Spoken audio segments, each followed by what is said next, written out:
जय हिंद, वंदे मातरम। आज के चैप्टर 3 में आइए हम बात करते हैं प्रकृति की। प्रकृति से बड़ा हीलर कोई नहीं है जो हमारे घाव को भरता है और हमारी सांस को नियंत्रित कर देता है।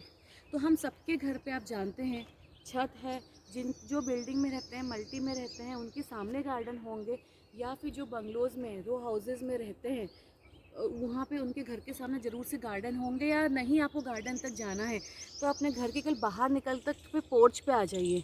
वहाँ पर आके आप पहले तो आंखें बंद कीजिए और 5 बार गहरा सांस लीजिए।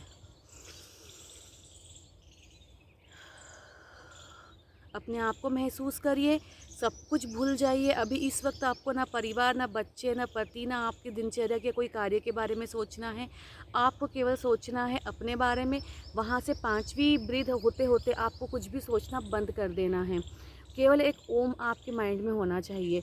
ऐसा करने के साथ ही आप आंखें बंद रखिए और महसूस कीजिए इन पक्षियों की चहचहाहट को, आपके पास से गुजरती ठंडी हवा को। जिस प्रकार से सूर्य की रोशनी आच्छादित कर रही है इस पूरी प्रकृति को, महसूस करिए, उनको अभिवादन कीजिए, उनको नमस्ते कीजिए। क्योंकि जो प्रकृति हमें देती है वो बिन मांगे हमें देती है। और ये ज़िंदगी का जो ये नियम और चक्र है ये सब हम जानते हैं, तो इससे हमें धन्यवाद देने की आदत होती है।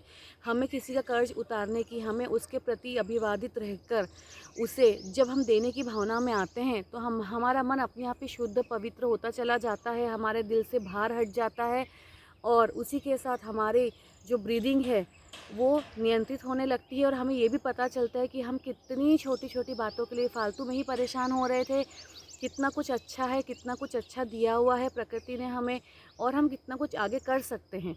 और प्रकृति के बारे में सोचते सोचते हम ये साइकिल के बारे में सोचिए, कभी भी कोई भी चीज़ निश्चित नहीं है, हर कुछ साइक्लिकल है। कोई भी एक चीज़ आई है, जब अच्छी जाती है बुरी आती है, बुरी जाती है अच्छी आती है। इन्हें जीवन चक्र है और इससे हमें दोस्ती कर लेनी चाहिए। और जब हम इसको अपनाने की सोच में आ जाते हैं तो अपने आप हम सब चिंताएं छोड़कर उसे निभाने की कोशिश करने लगते हैं और हमारी सांस अपने आप नियंत्रित होने लगती है। तो बिना समय दिए, अपने दिनचर्या को बिना परेशान किए, 5 मिनट के अंदर आपने बाहर आकर अपने बागीचे में अपनी सांस को नियंत्रित कर लिया। और इसी के साथ कम से कम 11 बार तालियां ज़रूर बजाइए। और जो 11 बार तालियां बजाएंगे अंत में वो अलग अलग दिशाओं में हो, जैसे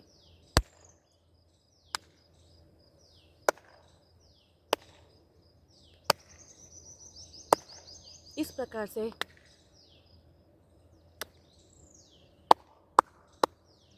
जय हिंद, वंदे मातरम।